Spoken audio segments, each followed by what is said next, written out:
सभी का स्वागत है। मैं हूं आपके साथ अभिषेक शर्मा और आज के इस वीडियो सेशन में हम 19 मई तक के सभी इंपॉर्टेंट करंट अफेयर्स कवर करने वाले हैं। हमेशा की तरह आप इस वीडियो को अंत तक जरूर देखिएगा, आज भी आपको काफ़ी कुछ जानने के लिए मिलेगा। साथ ही गाइस, इस सेशन को शुरू करने से पहले आप सभी को बताना चाहूँगा, यदि आप हमारे daily current affairs PDF, weekly PDF और मंथली पीडीएफ चाहते हैं तो इस वीडियो के फर्स्ट कमेंट में या फिर डिस्क्रिप्शन में दिए गए लिंक पर क्लिक करके पा सकते हैं। साथ ही गूगल प्ले स्टोर से आप करंट अफेयर्स फंड ऐप को भी इंस्टॉल कर लीजिए, क्योंकि जो भी हमारा पीडीएफ मटेरियल है जिसमें आपको करंट अफेयर्स के साथ साथ स्ट्रेटेजी के भी प्रोवाइड कराते हैं, ये सभी मटेरियल आपको हमारी करंट अफेयर्स फंड ऐप पर ही उपलब्ध हो पाएगा। तो या तो इस वीडियो के डिस्क्रिप्शन में दिए गए लिंक पर क्लिक करके आप हमारा कोर्स बाय कर सकते हैं या फिर आप डायरेक्ट ऐप से हमारा पीडीएफ कोर्स बाय कर सकते हैं। कोई भी अगर आपकी क्वेरी हो हमारे पीडीएफ कोर्स से संबंधित तो आप हमें कमेंट बॉक्स में ज़रूर लिखिएगा। तो चलिए फिर करते हैं शुरुआत इस वीडियो सेशन की। सबसे पहले 18 मई को पढ़े गए करंट अफेयर्स क्विकली रिवाइज कर लेते हैं। अडानी ग्रुप ने अंबुजा सीमेंट्स और इसकी जो सब्सिडरी है एसीसी, इसको 10.5 बिलियन यूएस डॉलर में बाय कर लिया है, जो हॉलसी में इसके स्टेक को खरीद लिया है। आपको जानना चाहिए इंटरनेशनल म्यूजियम डे ये 18 मई को हर साल मनाया जाता है और 2022 में इसका थीम है द पावर ऑफ म्यूजियम्स। प्रधानमंत्री नरेंद्र मोदी ने यूएस प्रेसिडेंट जो बाइडन के इनविटेशन पर जो second global Covid virtual summit है इसमें पार्टिसिपेट किया। गति शक्ति संचार portal MP state electronics development corporation द्वारा डेवलप किया गया है। गवर्नमेंट ऑफ इंडिया 2024-25 तक 33 नए डोमेस्टिक कार्गो टर्मिनल्स इस्टेब्लिश करेगा। अमित शाह ने गुवाहाटी में आसाम पुलिस को प्रेसिडेंट्स कलर्स अवार्ड प्रदान किया। नवीन श्रीवास्तव ये नेपाल में भारत के नेक्स्ट एम्बेसडर नियुक्त किए गए हैं।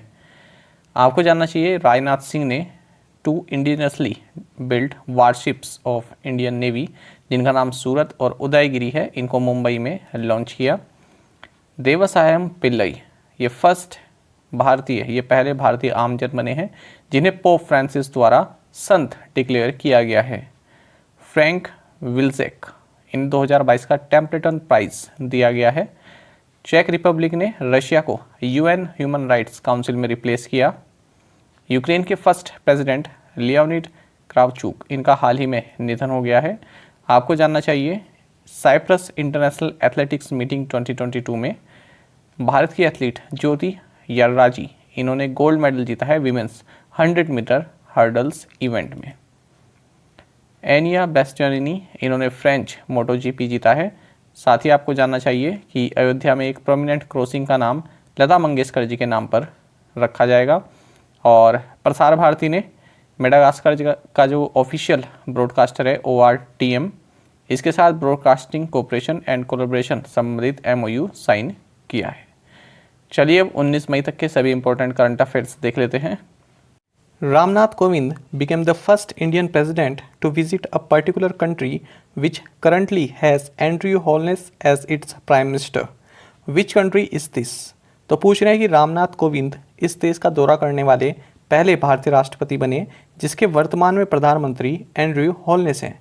यह कौन सा देश है, ये आपको बताना है। तो ऑप्शंस आपके सामने हैं और सही आंसर ऑप्शन बी रहेगा, जमैका। चलिए जानते हैं इस क्वेश्चन के बारे में।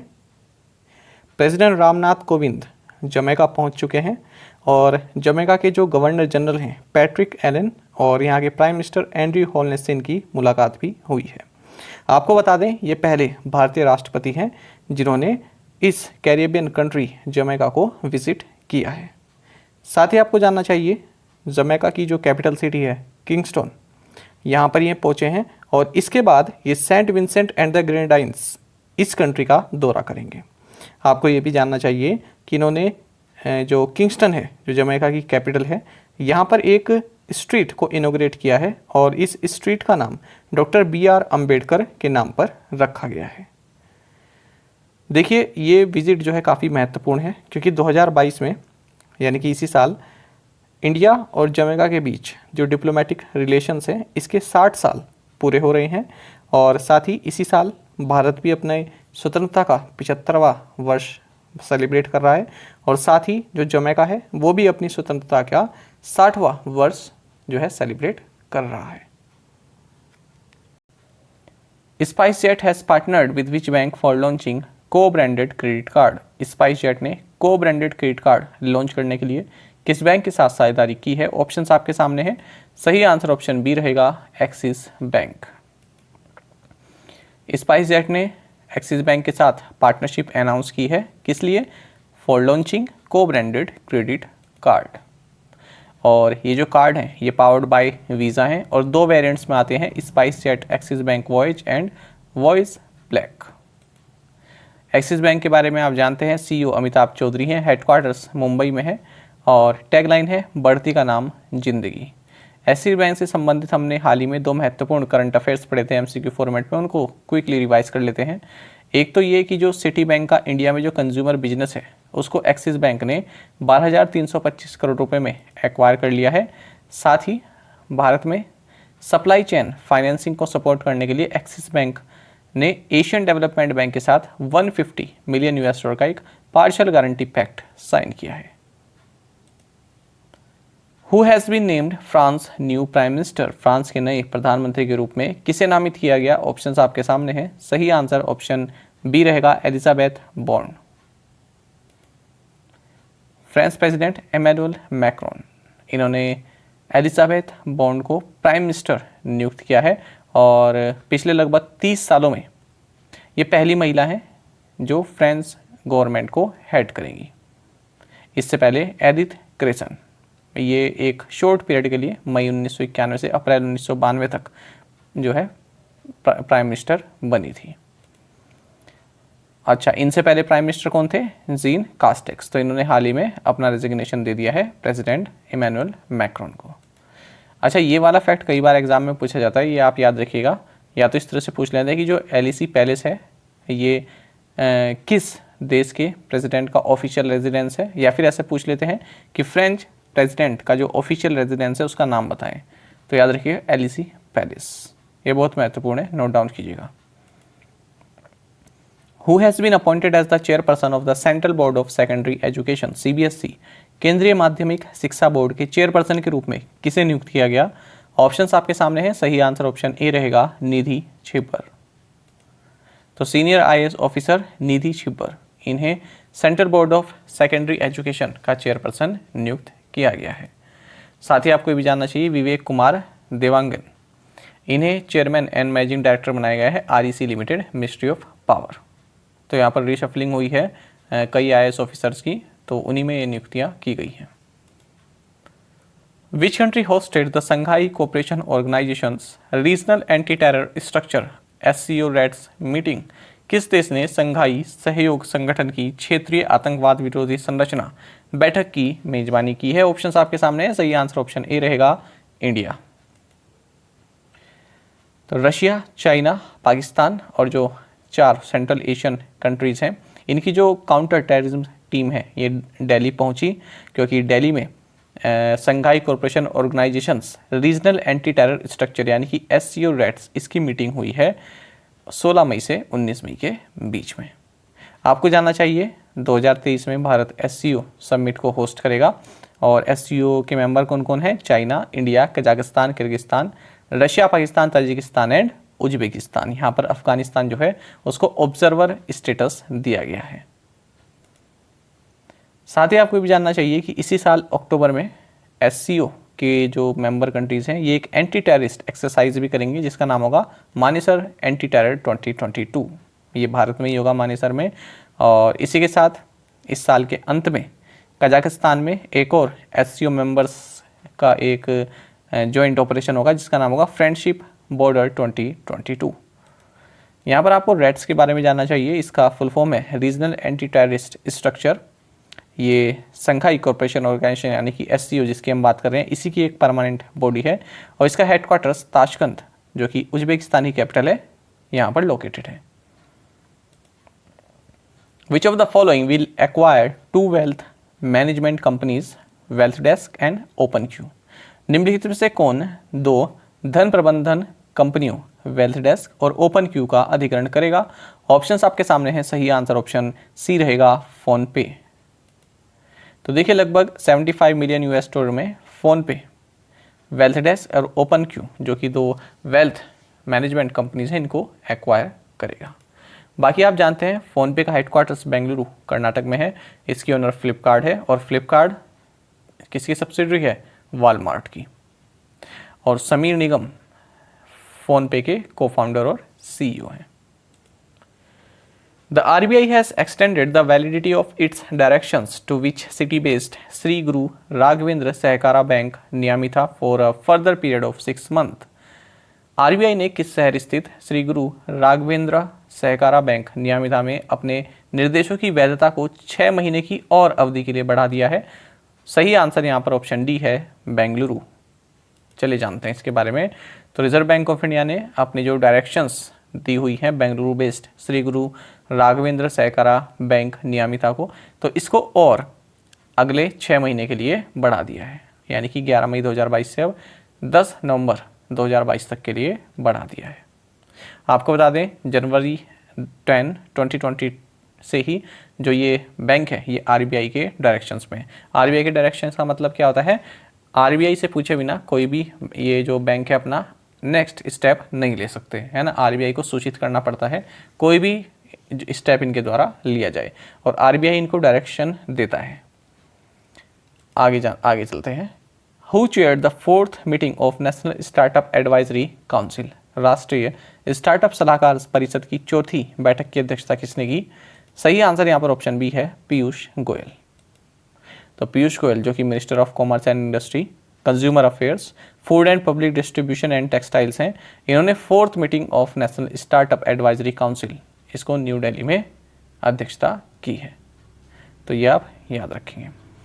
तो पूछ लेते हैं कि जो नेशनल स्टार्टअप एडवाइजरी काउंसिल है इसकी अध्यक्षता कौन करते हैं? तो इसकी अध्यक्षता करते हैं जो minister of commerce and industry है।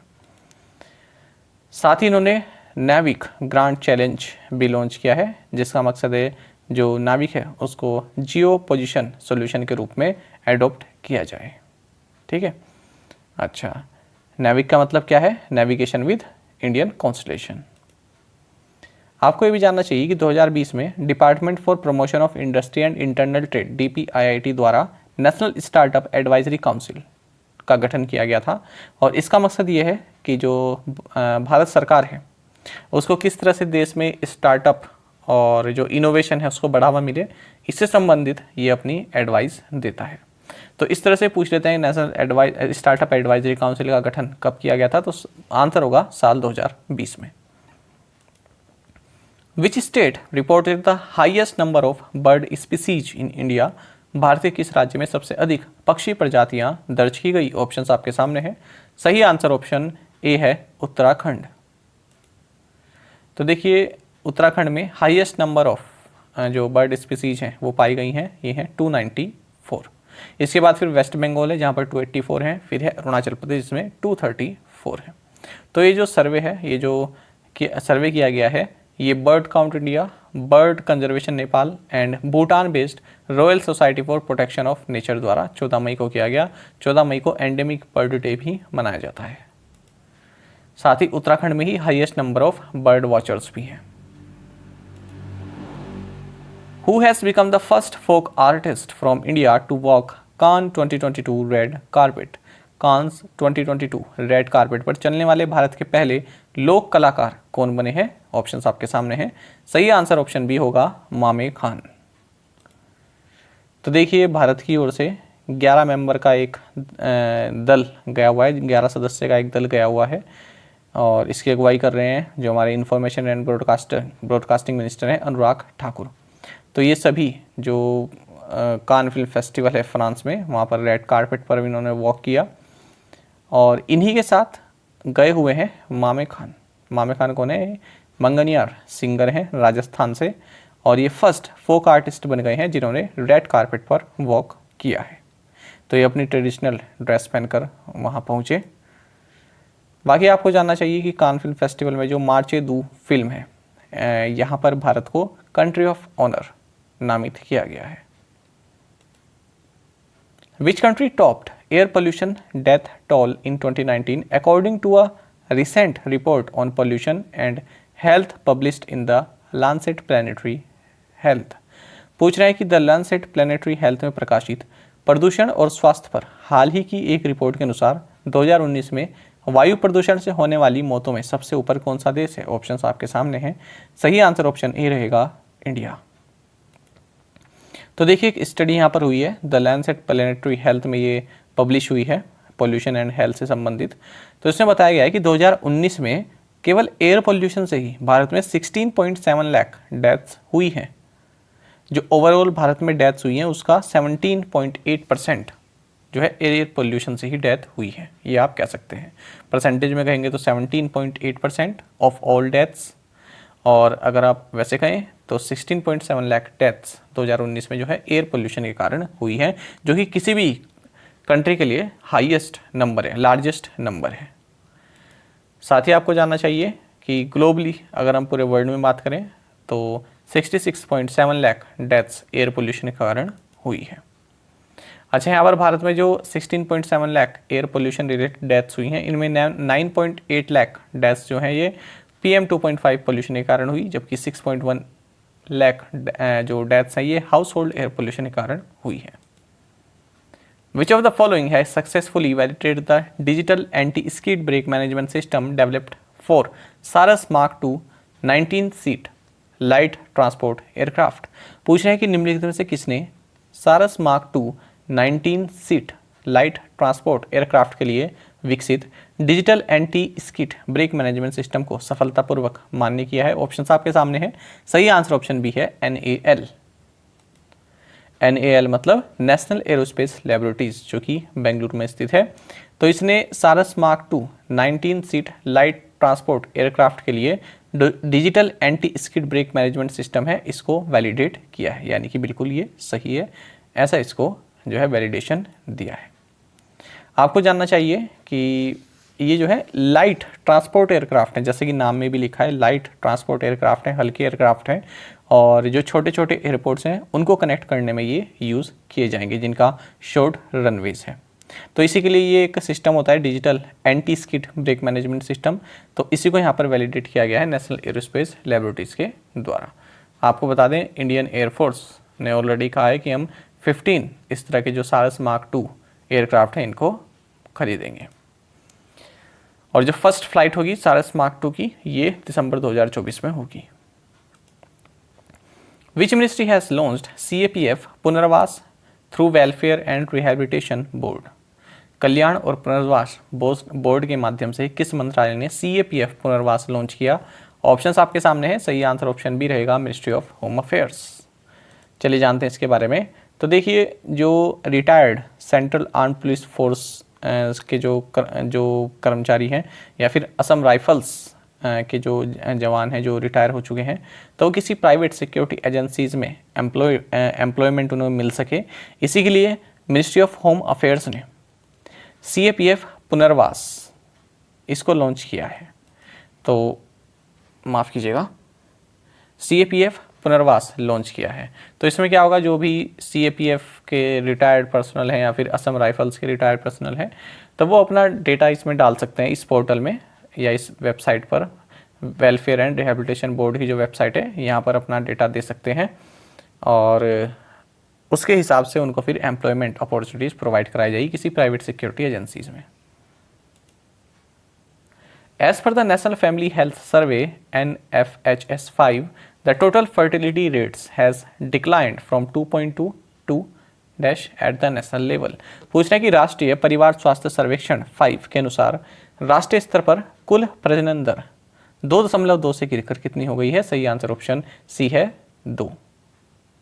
चलिए जानते हैं। Union minister for health and family welfare doctor Mansukh Mandaviya, इन्होंने national report of the 5th round of national family health survey NFHS5 इसको लॉन्च किया है। तो देखिए टोटल फर्टिलिटी रेट एक ये टर्म होती है, इसका मतलब होता है कि एक वुमेन के पास कितने एवरेज नंबर ऑफ चिल्ड्रन है, यानी कि an average number of children पर वुमेन, तो उसको बोलते हैं टोटल फर्टिलिटी रेट। तो ये भारत में 2.2 था पहले, अब ये 2 बताया गया है अगर हम NFHS5 के सर्वे के हिसाब से बात करें तो। लेकिन भारत में केवल 5 राज्य ऐसे हैं जिनकी जो टोटल फर्टिलिटी रेट है वो 2.1 से ज़्यादा है। सबसे ज़्यादा है बिहार में 2.98, मेघालय है, उत्तर प्रदेश है, झारखंड है और मणिपुर है। यानी कि यहाँ पर जो एवरेज नंबर ऑफ चिल्ड्रन पर वीमेन है वो काफ़ी ज़्यादा है। बाकी ये बताया गया है कि जो ओवरऑल कॉन्ट्रासेप्टिव प्रिवेंस रेट है ये भी 54% से बढ़कर अब 67% हो गया है। और जो इंस्टीट्यूशनल बर्थ्स हैं, इंस्टीट्यूशनल बर्थ्स क्या होती हैं, इस तरह की बर्थ, यानी कि जैसे कोई लेडी प्रेग्नेंट है तो उसकी डिलीवरी जो है किसी चिकित्सा किसी उसमें हुआ है, हॉस्पिटल में हुआ है ना, या फिर जो भी चिकित्सक की देखरेख में हुआ है उसको बोलते हैं इंस्टीट्यूशनल बर्थ्स। तो ये इंस्टीट्यूशनल बर्थ्स हैं ये भी अब जो है 89% जो डिलीवरी हुई है वो किसी इंस्टीट्यूशन में ही हुई है, जैसे हॉस्पिटल में या फिर और कोई जो चिकित्सा संबंधित कोई फैसिलिटी हो वहाँ पर। अच्छा, स्टंटिंग जो है 5 साल से कम के बच्चों में वो उसमें भी गिरावट देखी गई है, तो वो जो है 38 से घटकर अब 36% हो गई है। ठीक है, पिछले 4 साल की यहाँ पर बात की गई है स्टंटिंग की। स्टंटिंग की मतलब स्टंटिंग का मतलब क्या होता है, आपकी जो है एज के हिसाब से हाइट कम होना, उसको बोलते हैं स्टंटिंग। एक होता है वेस्टिंग। वेस्टिंग का मतलब क्या होता है, आपका लो वेट है ना, आपका लो वेट है आपकी हाइट के हिसाब से, उसको बोलते हैं वेस्टिंग, और ये है stunting. The Ramgarh Vishdhari sanctuary in which state has been notified as India's 52nd tiger reserve. किस राज्य के रामगढ़ विस्तारी अभ्यारण्य को भारत के 52वें बाघ अभ्यारण्य के रूप में सूचित किया गया है? सही आंसर यहाँ पर ऑप्शन बी है, राजस्थान। चलिए जानते हैं इसके बारे में। तो राजस्थान में जो रामगढ़ विस्तारी सेंचुरी है इसको इंडिया का 52वां टाइगर रिजर्व नोटिफाई किया गया है, ऐसा कहा है union environment minister Bhupendra Yadav ने। और ये राजस्थान का 4th टाइगर रिजर्व होगा। इससे पहले रणथंबोर टाइगर रिजर्व यहाँ पर है, सरिस्का टाइगर रिजर्व है, और मुकुंदरा टाइगर रिजर्व भी राजस्थान में है। आपको बता दें 2019 में जो status of tigers in India इस नाम से एक जो रिपोर्ट पब्लिश हुई थी, उसके अनुसार भारत में 20 राज्यों में टाइगर हैं, और कितने हैं टोटल, 2967 टाइगर्स भारत में हैं। प्रीवियस असाइनमेंट क्वेश्चंस के आंसर देखेंगे। World AIDS Vaccine Day celebrated on which day? 18th में। Yuri Averbach, Russia, who died recently, was associated with which game? Answer is chess. Which state's Paumai inhabited area has been declared a drug-free zone? Manipur. Lumbini, the place where Prince Siddharth Gautam was born, is located in which country? Nepal. The AIM Prime program for researchers in innovation, market readiness and entrepreneurship playbook launched by which agency? Answer is NITI Aayog. और आप में से कई aspirants ने बिल्कुल सही answer दिया है। इसी तरह से आप ज़्यादा से ज़्यादा संख्या में पार्टिसिपेट करते रहें। Education system in Himachal Pradesh is in shambles. तो ये कहा है मनीष सिसोदिया ने, जो कि आप लीडर हैं। तो देखिए हमारा जो शब्द है ये है शैम्बल्स। शैम्बल्स का मतलब क्या होता है, a state of confusion, bad organisation और अनटेडीनेस और something that is in this state. Shambles का मतलब क्या होता है, टुकड़ों में होना या फिर बहुत ही ख़राब स्थिति में होना, उसको बोलते हैं शैम्बल्स। तो यहाँ पर यही कह रहे हैं। अब देखिए हिमाचल प्रदेश का चुनाव लड़ने वाली है आम आदमी पार्टी, तो यहाँ पर जो है आम आदमी पार्टी के जो लीडर हैं मनीष सिसोदिया, उन्होंने कहा कि एजुकेशन सिस्टम जो है हिमाचल प्रदेश में ये इन शैम्बल्स है, यानी कि पूरी तरह से टूटा हुआ है, अव्यवस्थित है, कोई मैनेजमेंट ही नहीं है इससे संबंधित। कई स्कूल ऐसे हैं जहाँ पर प्रिंसिपल ही नहीं है ना, व्यवस्था ही नहीं है, बच्चों को बिठाने की व्यवस्था नहीं है। ठीक है, उसको बोलते हैं शैम्बल्स। जैसे आप देख सकते हैं, after the party the house was a total या फिर कंप्लीट शैम्बल्स। पार्टी के बाद घर जो है अस्त व्यस्त हो रखा था, पता ही नहीं था कुछ भी, है ना, इधर उधर हो रखा था, उसको बोलते हैं our economy is in a shambles. हमारी इकोनॉमी जो है शैम्बल्स में है। जब इकोनॉमी की जो है बहुत बुरी हालत हो, है ना, तो जो ग्रोथ है वो बढ़ ना रही हो, अनएम्प्लॉयमेंट जो है वो काफ़ी बढ़ रहा हो, इन्फ्लेशन भी काफ़ी बढ़ रही हो, तो उसको बोलते हैं शैम्बल्स। इकोनॉमी के लिए कई बार यूज़ होता है, आपको न्यूज़पेपर में कई बार देखने के लिए मिलेगा इस शब्द। अच्छा, इसी संबंधित आप देखिए, जैसे यहाँ पर है यूटी मैटर्स, पुडुचेरी संबंधित है। Roads in Jawahar Nagar in Puducherry in a shambles.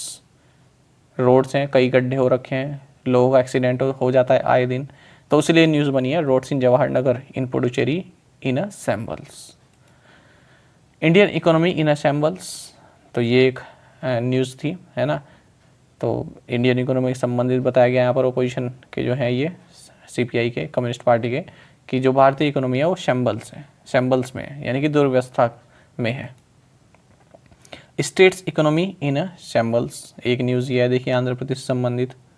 ठीक है, ये कोई लीडर होंगे उन्होंने बोला है स्टेट की जो इकोनॉमी है वो क्या है, सही नहीं है, बिल्कुल उसकी खस्ता हाल है। आज के असाइनमेंट क्वेश्चंस देखेंगे।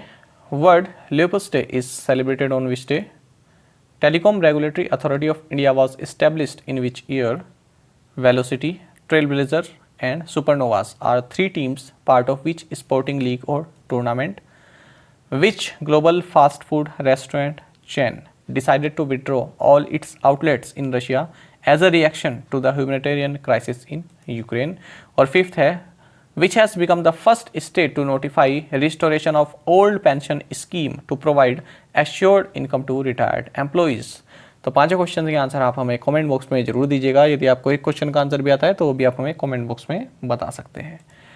साथ ही करंट अफेयर्स फंडा को आप टेलीग्राम पर भी ज्वाइन कर सकते हैं। यहाँ पर रेगुलर वीडियो अपडेट्स और करंट क्विजेस हम आप सभी के डालते रहते हैं। साथ ही डिस्कशन ग्रुप में आप किसी भी क्वेश्चन का सोल्यूशन पा सकते हैं। दोस्तों, यहाँ पर हमारे करंट अफेयर्स की प्लेलिस्ट दी गई है, इसको आप जरूर देखें और अपने दोस्तों के साथ, फेलो स्टूडेंट साथ हमारे करंट अफेयर्स को शेयर जरूर करें। आज का सेशन आपको कैसा लगा कमेंट बॉक्स में जरूर बताइएगा। Thank you guys.